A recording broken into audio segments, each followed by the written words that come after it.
Assalamualaikum warahmatullahi wabarakatuh. Kami dari kelompok 7 akan mempresentasikan tentang epidemiologi.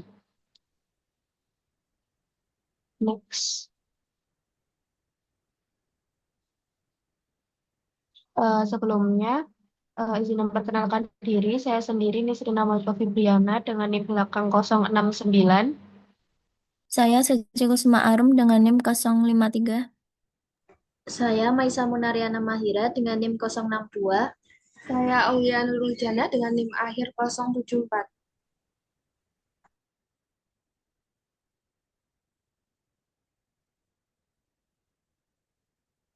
Lalu ada yang pertama latar belakang epidemiologi. Epidemiologi merupakan cabang ilmu kesehatan masyarakat yang memiliki peran dalam mengkaji distribusi dan determinan penyakit atau masalah kesehatan dalam suatu populasi. Melalui pendekatan ini kita dapat memahami bagaimana suatu penyakit dapat menyebar, siapa yang berisiko, serta faktor-faktor apa saja yang mempengaruhi timbulnya penyakit tersebut. Pemahaman dasar mengenai epidemiologi sangat diperlukan untuk menilai kondisi kesehatan masyarakat secara ilmiah dan objektif. Lalu dalam makalah ini kami membahas berbagai aspek penting dalam epidemiologi, mulai dari pengertian dasar, ukuran frekuensi penyakit, manfaat, peran dalam bidang kesehatan, lalu metode penyelidikan epidemiologi hingga pengenalan terhadap epidemiologi penyakit menular dan tidak menular.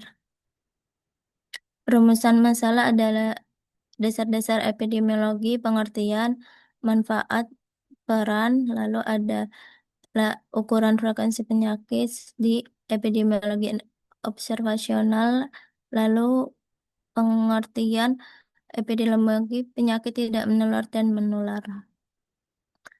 Bertujuan untuk menjelaskan pengertian epidemiologi, memahami berbagai ukuran frekuensi penyakit seperti incidence dan prevalence, dan menguraikan tahapan penyelidikan epidemiologi secara lengkap, serta memberikan pemahaman tentang epidemiologi penyakit menular dan tidak menular beserta karakteristik dan upaya pengendaliannya. Lalu PPT ini bermanfaat sebagai sumber pengetahuan dasar bagi mahasiswa, tenaga kesehatan, dan masyarakat umum dalam memahami konsep epidemiologi serta dapat meningkatkan kesadaran dan kemampuan dalam menganalisis dan mengendalikan masalah kesehatan di masyarakat melalui pendekatan ilmiah. Next. Kemudian dasar-dasar epidemiologi. Pertama, pengertian epidemiologi. Epidemiologi adalah ilmu yang mempelajari distribusi dan determinan penyakit dalam manusia, meliputi faktor orang, tempat, dan waktu. Istilah ini berasal dari kata Yunani yang berarti ilmu tentang hal yang menimpa penduduk. Epidemiologi bukan hanya mempelajari wabah penyakit, tetapi juga frekuensi, distribusi, dan faktor yang mempengaruhi masalah kesehatan. Selain itu, epidemiologi adalah metode investigasi untuk menemukan penyebab atau sumber penyakit dan faktor risiko dalam populasi. Next. Kemudian untuk manfaat epidemiologi, epidemiologi bermanfaat tidak hanya untuk mempelajari penyakit, tetapi juga masalah kesehatan lainnya, baik pada tingkat populasi maupun individu, serta untuk evaluasi program kesehatan. Manfaat utama epidemiologi menurut tim REC 2004 ada 7. Pertama, mempelajari riwayat penyakit. 2, diagnosis masyarakat. 3, mengkaji risiko pada individu dan populasi. 4, pengkajian, evaluasi, dan penelitian. 5, melengkapi gambaran klinis. 6, identifikasi sindrom. Kemudian ketujuh, menentukan penyebab dan sumber penyakit.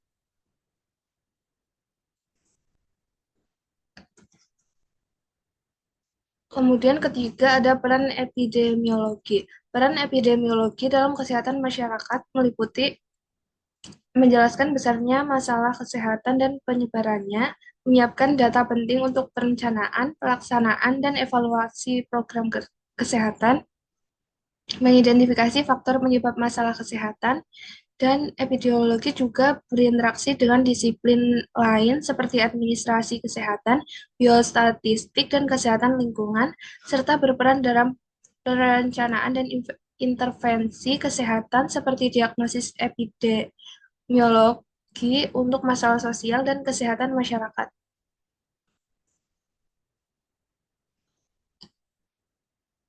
Ukuran frekuensi penyakit digunakan untuk mengukur seberapa sering penyakit terjadi dalam populasi. Yang pertama ada insidensi, prevalensi, dan mortalitas. Next.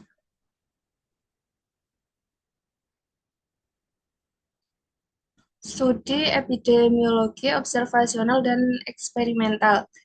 Yang pertama, studi epidemiologi observasional. Studi epidemiologi observasional adalah penelitian yang mengamati hubungan antara faktor risiko dan kejadian penyakit tanpa intervensi langsung dari peneliti. Dalam studi ini, paparan faktor risiko dan perkembangan penyakit terjadi secara alami dalam populasi yang diteliti. Peneliti hanya mengumpulkan dan menganalisis data untuk menguji hipotesis mengenai penyebab atau determinan penyakit. Next. Tiga desain utama dalam studi observasional adalah studi cohort, studi kasus kontrol, studi cross-sectional. Next. Studi epidemiologi eksperimental. Studi ini melibatkan intervensi langsung dari peneliti untuk menguji efek pelakuan atau faktor penyebab pada kelompok subjek. Subjek dibagi menjadi kelompok eksperimen yang mendapat perlakuan dan kelompok kontrol atau tidak mendapat perlakuan. Randomisasi biasanya digunakan untuk mengurangi bias dan memastikan keseimbangan karakteristik antar kelompok. Tujuan utama studi eksperimental adalah menguji hipotesis apakah suatu intervensi dapat mempengaruhi hasil kesehatan, seperti menurunkan risiko penyakit atau meningkatkan kesehatan.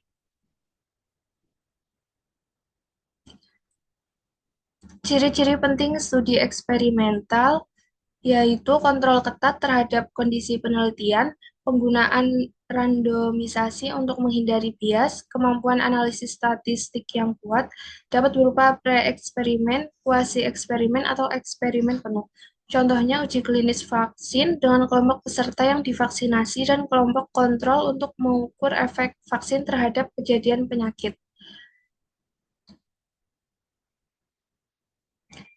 Peneliti melakukan intervensi langsung untuk menguji efek perlakuan dengan kelompok eksperimen dan kontrol yang dipilih secara acak atau randomisasi untuk meminimalkan bias. Tujuannya menguji hubungan sebab akibat seperti uji klinik vaksin.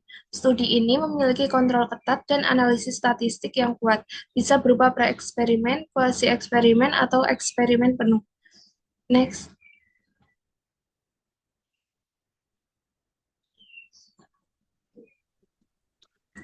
Selanjutnya yaitu ada epidemiologi penyakit menular, adalah ilmu yang mempelajari pola penyebaran, penyebab, dan pengendalian penyakit yang ditularkan antar individu melalui agen infeksi seperti bakteri dan virus.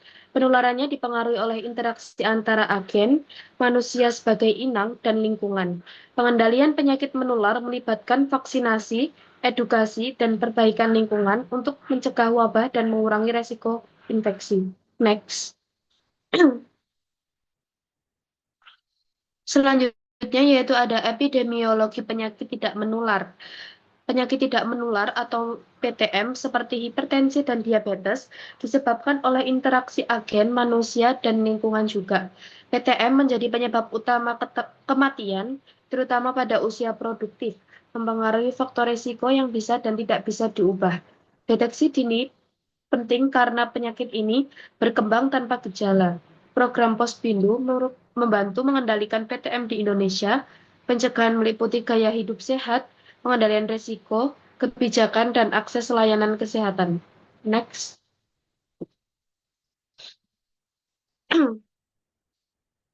Kesimpulannya yaitu epidemiologi mempelajari distribusi, frekuensi, dan faktor yang mempengaruhi penyakit pada populasi untuk merancang pencegahan dan pengendalian. Ada dua pendekatan utama, observasional dan eksperimental. Epidemiologi penyakit menular fokus pada interaksi agen, tuan rumah, dan lingkungan. Sedangkan penyakit tidak menular fokus pada faktor resiko perilaku dan kronisitas fisiologis. Pemahaman epidemiologi penting untuk perencanaan, identifikasi resiko, dan evaluasi intervensi kesehatan masyarakat. Epidemiologi mempelajari distribusi, frekuensi, dan faktor yang mempengaruhi kejadian penyakit pada populasi untuk merencanakan pencegahan dan pengendalian. Pendekatan utamanya adalah observasional dan eksperimental. Epidemiologi penyakit menular fokus pada interaksi. Next. Selanjutnya yaitu saran. Yang pertama yaitu meningkatkan pemahaman dan kapasitas sumber daya epidemiologi manusia melalui pelatihan, pendidikan, dan penelitian. Yang kedua, integrasikan pendekatan epidemiologi dalam perencanaan program kesehatan dan memperhatikan faktor lingkungan, perilaku, dan sosial ekonomi. Ketiga, perkuat sistem surveillance dan pelaporan penyakit secara real-time untuk deteksi dini dan respon cepat. 4. Meningkatkan edukasi masyarakat tentang pola hidup sehat dan kepatuhan terhadap pencegahan penyakit. Dan yang terakhir, dorong penelitian mendalam tentang faktor penyakit dan efektivitas intervensi epidemiologi di berbagai situasi. Next. Selanjutnya yaitu ada review jurnal pertama. Untuk jurnal pertama ini berjudul Karakteristik Epidemiologi COVID-19 tahun 2020 sampai 2021, Studi Karakteristik Epidemiologi COVID-19, Studi Potong Lintang di Provinsi Riau, Potong Lintang di Provinsi Riau. Jurnal, yaitu Jurnal Epidemiologi Kesehatan Indonesia, volume dan halaman, volume 6, nomor 1, artikel 5, halaman 37 sampai 44, tahun 2022. Penulisnya, yaitu ada Rajuni Trigo Sukirmana, Irwan Muryantoa, Eka Malvasarip, Renti Mahkota. Latar belakang, jurnal ini menyoroti kelangkaan data terkait karakteristik epidemiologi COVID-19 di Indonesia, khususnya di Provinsi Riau. Penelitian ini penting untuk memberikan gambaran pola epidemiologi COVID-19 berdasarkan dimensi orang, tempat, dan waktu, guna mendukung intervensi yang lebih optimal dan tepat sasaran. Peningkatan kasus COVID-19 yang cepat dan adanya gelombang pandemi semakin menegaskan pentingnya studi ini dalam konteks pengendalian penyakit di wilayah yang memiliki mobilitas tinggi dan potensi peningkatan kasus. Selanjutnya yaitu metode penelitian. Penelitian ini menggunakan desain cross-seksional dengan memasukkan seluruh kasus konfirmasi COVID-19 di Provinsi Riau dari 18 Maret 2020 hingga 9 Oktober 2021.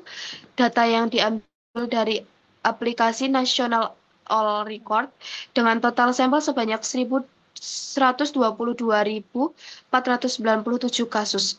Variabel yang diteliti meliputi jenis kelamin, umur, riwayat infeksi sebelumnya, status kasus, tempat isolasi, tempat tinggal, dan waktu sakit. Analisis data menggunakan statistik deskriptif, uji bivariat, chi-square, serta pemetaan kasus dengan kuantum GIS. Penelitian ini mendapat persetujuan etik dari Komite Etik Stikes Payung Negeri. Selanjutnya untuk hasil penelitian menunjukkan distribusi kasus COVID-19 yang lebih dominan terjadi pada perempuan, yaitu 51,3% dengan median umur 35 tahun. Dan sebagian besar kasus berada pada kelompok umur produktif, 26-51 tahun. Kasus meninggal sebanyak 3,3% dengan mayoritas korban laki-laki, yaitu 51,6%, dan sekitar 12,7% kasus diisolasi di rumah sakit, sedangkan 87,3% isolasi mandiri. Next.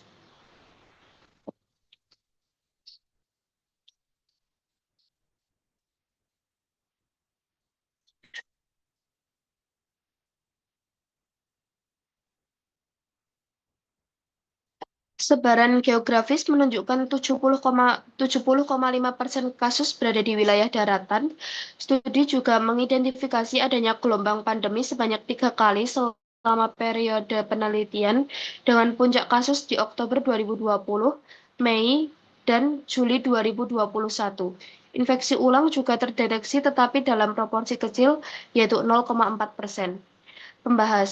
Penelitian ini membahas bahwa meskipun perempuan lebih banyak terinfeksi, tingkat kematian lebih tinggi pada laki-laki, yang mungkin terkait dengan faktor biologis dan komorbiditas. Kasus lebih banyak terjadi pada kelompok usia produktif karena aktivitas sosial dan pekerjaan, mempengaruhi pola penyebaran. Gelombang pandemi dikaitkan dengan mobilitas masyarakat dan munculnya varian virus baru. Faktor geografis juga mempengaruhi distribusi kasus di wilayah pesisir dan daratan. Studi menekankan pentingnya intervensi preventif seperti work from home, terutama bagi kelompok usia produktif dan peningkatan pelayanan pada kelompok risiko tinggi. Kesimpulannya yaitu, jurnal ini menyimpulkan bahwa COVID-19 di Provinsi Riau bervariasi berdasarkan jenis kelamin, umur, dan lokasi tempat tinggal. Gelombang pandemi terjadi 3 kali dengan puncak di tahun 2020 dan 2021. Infeksi ulang terjadi dalam jumlah kecil. Studi merekomendasikan peningkatan upaya preventif yang terfokus untuk kelompok usia produktif dan laki-laki resiko tinggi untuk menurunkan angka kesakitan dan kematian akibat COVID-19. Kelebihan dari jurnal ini yang pertama yaitu menggunakan data total sampling dengan jumlah sampel besar, sehingga hasilnya representatif untuk Provinsi Riau. 2. Pendekatan multidimensi memberikan gambaran komprehensif epidemiologi COVID-19. 3. Menggunakan metode statistik dan pemetaan yang tepat untuk analisis kasus. 4. Mendapatkan persetujuan etik dan data valid dan menggunakan standar WHO. Next. Kekurangannya yaitu yang pertama menggunakan data sekunder dari aplikasi NAR yang mungkin memiliki keterbatasan sensitivitas dan homogenitas data. 2. Tidak mempertimbangkan variabel penting lain seperti etnis, komorbiditas, karakteristik klinis gejala, dan tingkat pemeriksaan di tiap daerah. 3. Pengukuran waktu sakit berdasarkan tanggal pemeriksaan bukan tanggal timbul gejala dapat menyebabkan estimasi puncak kasus kurang akurat. 4. Studi tidak membahas faktor sosial ekonomi secara mendalam yang mempengaruhi epidemiologi. 5. Terbatas pada satu provinsi sehingga generalisasi ke wilayah lain harus dilakukan dengan hati-hati.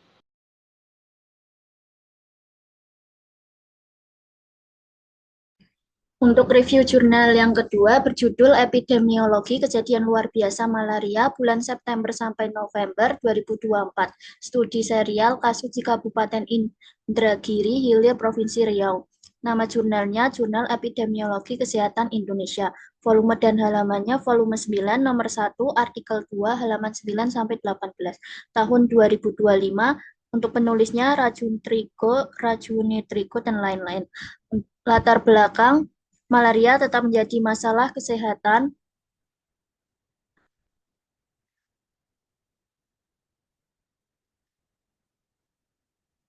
meski di Kabupaten Indragiri Hilir, meskipun wilayah ini telah meraih sertifikasi eliminasi malaria sejak 2018. Selanjutnya untuk metode penelitiannya 30 November 2024 di Kabupaten Indragiri Hilir, data diambil dari sistem sismal dan laporan epidemiologi habitat nyamuk Anopheles sundaricus. Analisis dilakukan secara univariat dan bivariat menggunakan uji sekuer untuk melihat hubungan faktor risiko terkait status simptomatik. Hasil dari 248 kasus, 50% berusia 15-45 tahun, 5,2% laki-laki, 27% ibu rumah tangga, dan mayoritas 90,3% tanpa riwayat malaria. Next.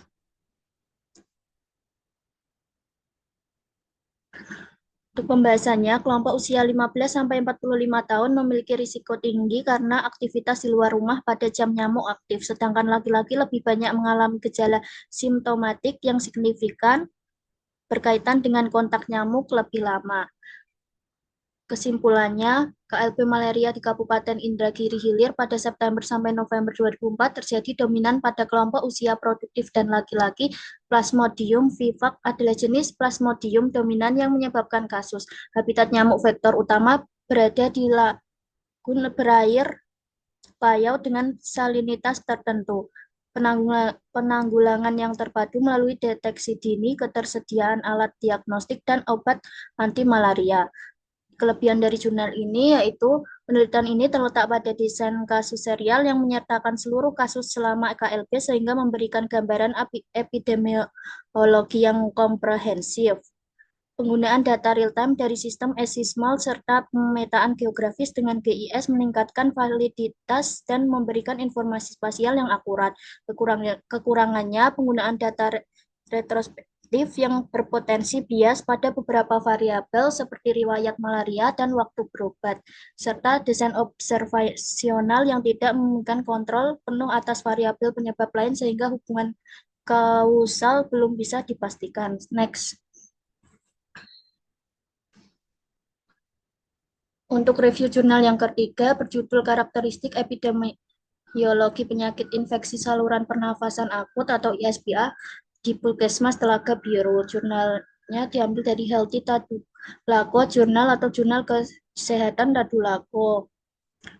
Penulisnya Indra Haryanto Ali Hamka Siti Nur Zahra Mali. Latar belakang ISPA adalah penyakit menular penyebab utama kematian anak usia kurang dari 5 tahun di dunia dengan hampir 7 juta anak meninggal setiap tahun akibat penyakit ini.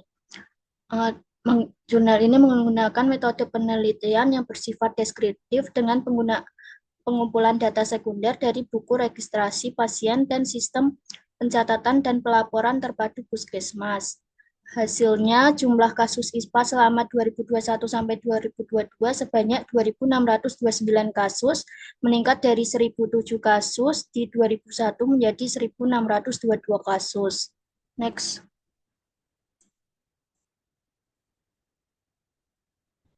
Hasil menunjukkan bahwa penyakit infeksi saluran pernafasan akut paling banyak menyerang kelompok usia balita 1-4 tahun yang disebabkan oleh faktor imun tubuh yang belum matang serta seringnya terjadi kekambuhan infeksi. Kesimpulannya, penyakit ISPA di Puskesmas Telaga Biru banyak menyerang kelompok usia balita dan lebih banyak terjadi pada perempuan. Daerah dengan kasus tertinggi adalah Kelurahan Tuladenggi dan puncak kejadian ISPA terjadi pada bulan September. Kelebihan jurnal ini yaitu penggunaan data sekunder yang bersumber dari fasilitas kesehatan resmi sehingga memberikan gambaran epidemiologi yang valid dan dapat dipertanggungjawabkan. Untuk kekurangannya, desain penelitian yang bersifat deskriptif menjadikan analisis faktor risiko belum berjalan secara mendalam dengan metode statistik inferensial sehingga keterkaitan sebab akibat masih belum kuat. Next.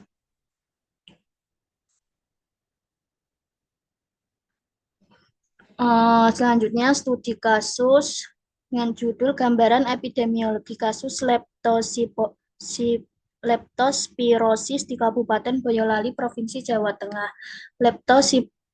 Leptospirosis adalah penyakit zoonosis infeksi yang disebabkan oleh bakteri Leptospira yang menular dari hewan ke manusia. Penyakit ini lebih sering terjadi di daerah tropis dengan kondisi lingkungan yang mendukung penyebaran bakteri, khususnya pada musim hujan dan pasca banjir. Jumlah kasusnya itu 47 kasus yang dilaporkan dari semua kecamatan di Kabupaten Boyolali selama 2012 sampai 2015. Kasus paling banyak terjadi pada kelompok umur 26 sampai 45 tahun. Mayoritas kasus dialami oleh laki-laki dengan pekerjaan sebagai petani karena aktivitas lapangan yang berhubungan dengan air dan tanah. Kasus terbanyak ditemukan di Kecamatan Nagosari dengan 16 kasus yang merupakan daerah dengan banyak lahan persawahan dan perkebunan. Kasus paling banyak terjadi pada bulan Maret tahun 2014 dan 2015 berkaitan dengan musim hujan dan tinggi curah hujan yang menyebabkan banjir dan genangan air yang tercemar bakteri. Risiko dan faktor pendukungnya, pekerjaan yang berhubungan dengan aktivitas luar ruangan di wilayah pertanian meningkatkan risiko terkena leptospirosis. Kesimpulannya, kasus leptospirosis di Kabupaten Boyolali selama 2012 sampai 2015 sebagian besar terjadi pada laki-laki dewasa usia produktif yang berprofesi sebagai petani. Next.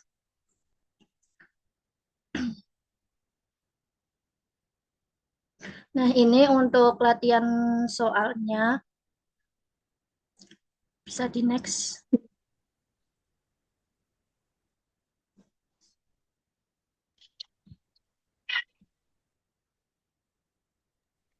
Bisa, ini juga daftar pustaka yang kita pakai untuk pembuatan makalah. Bisa di next langsung.